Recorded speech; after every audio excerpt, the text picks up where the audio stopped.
महालक्ष्मी नमोस्तुते सर्वज्ञे सर्ववरदे सर्वदुष्टाभयङ्करी सर्वदुःखहरे देवी महालक्ष्मी नमोस्तुते सिद्धिबुद्धिप्रदे देवी बुद्धिमुक्तिप्रदायिनी मन्त्रमूर्ते सदा देवी महालक्ष्मी नमोस्तुते आद्यसदा पालय मां लक्ष्मी सदा पालय मां जय जय दुर्गतिनाशिनि कामिनि सर्वफलप्रद शास्त्रमये जगदगदपदानि समावृ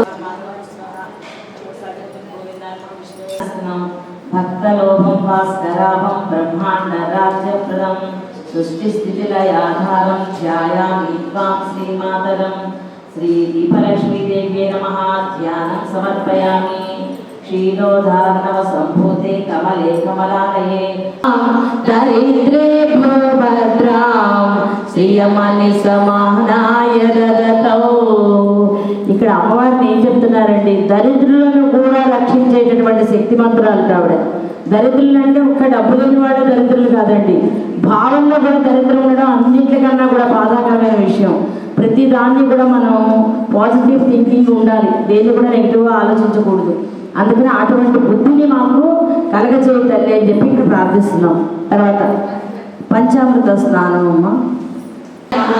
ఓం సుఖసన్నాయ నమః, ఓం ఉదాహరణాయ నమః, ఓం హరిణ్యే నమః, ఓం హేమమాలిన్యే నమః, ఓం ధర్మాన్యవే నమః, ఓం సిద్ధే నమః, ఓం త్రైసౌమ్యాయ నమః, ఓం శుభం.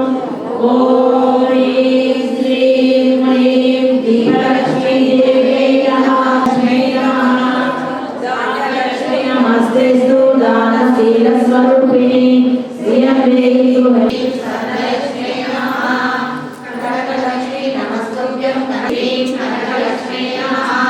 నిధిలక్ష్మీ నమస్తేస్తు హరిపత్ని నమోస్తుతే నిధిదేహి ప్రతిదేహి విశ్వవక్షస్థలాశ్రయే.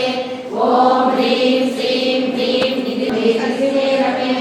ఓం లక్ష్మీ నమస్తుభ్యం సర్వమంగళకారిణి రూపం దేహి రసం దేహి సౌభాగ్యలోక్య సంప్రదాం. ఓం హ్రీం శ్రీం హ్రీం ఐశ్వర్యలక్ష్మీ నమః.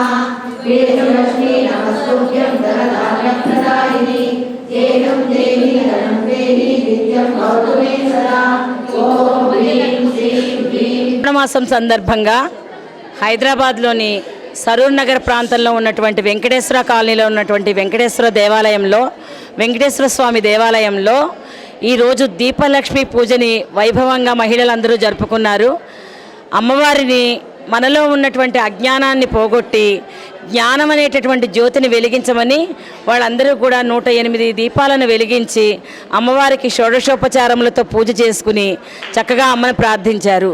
ఈ విధంగా అందరూ కూడా తమ సౌభాగ్యాలని పొందడం కోసం ఉత్తమమైన రీతుల్లో గృహిణులందరూ కూడా ఉత్తమ మార్గంలో ఈ వరలక్ష్మి వ్రతం చేసుకునేటటువంటి ఈ శ్రావణ మాసము రోజులలో ఇక్కడ ఉన్నటువంటి వెంకటేశ్వర కాలనీలో ఉన్నటువంటి ఈ దేవాలయంలో ఇక్కడ ఉన్నటువంటి మహిళలందరూ కూడా ఈ పూజను చేసుకోవడం జరిగింది. అందరూ కూడా ఈ దీపలక్ష్మి వ్రతాన్ని చేసుకుని తమ సౌభాగ్యాలని పెంపొందించుకోవాలని చెప్పి కోరుకుంటున్నాను. మనలో ఉండేటటువంటి అజ్ఞానాన్ని పోగొట్టి జ్ఞానం అనే జ్యోతిని వెలిగించమని అమ్మవారిని ప్రార్థించడం కోసం చేస్తారమ్మా. అంటే శ్రావణ మాసంలోనే పూజ చేయొచ్చా?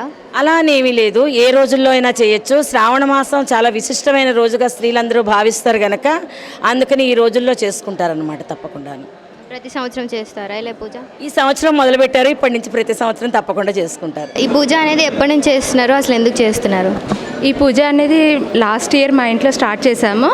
అప్పటి నుండి అందరం కలిసి, నేను ఒక్కదాన్నే కాదు అందరం కలిసి సామూహికంగా చేసుకుందామని చెప్పేసి ఈరోజు చేసుకున్నాం. మేమందరం మహిళలు, మా గ్రూప్ 10 మెంబర్స్ కలిసి చేసుకున్నాము.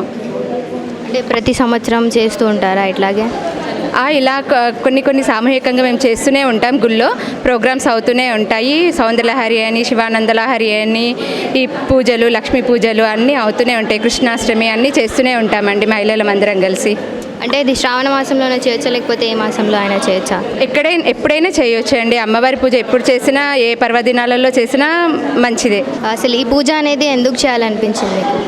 అదే మనలోని అజ్ఞానం తొలగడానికి, అందరికీ జ్ఞానం కలగడానికి, అజ్ఞానం తొలగి జ్ఞానం కలగాలంటే చీకటి వెళ్ళిపోయి వెలుతురు రావాలి. అందుకని దీపాలు 108 దీపాలు ముట్టించి దీపలక్ష్మి పూజ చేస్తాం. అంటే దీనివల్ల ఇలాంటి ఫలితాలు ఉన్నాయంటారు? మనలోని అజ్ఞానం తొలగి జ్ఞానం వచ్చి మనకి మంచి దారి వైపు మనం మళ్ళుతాం.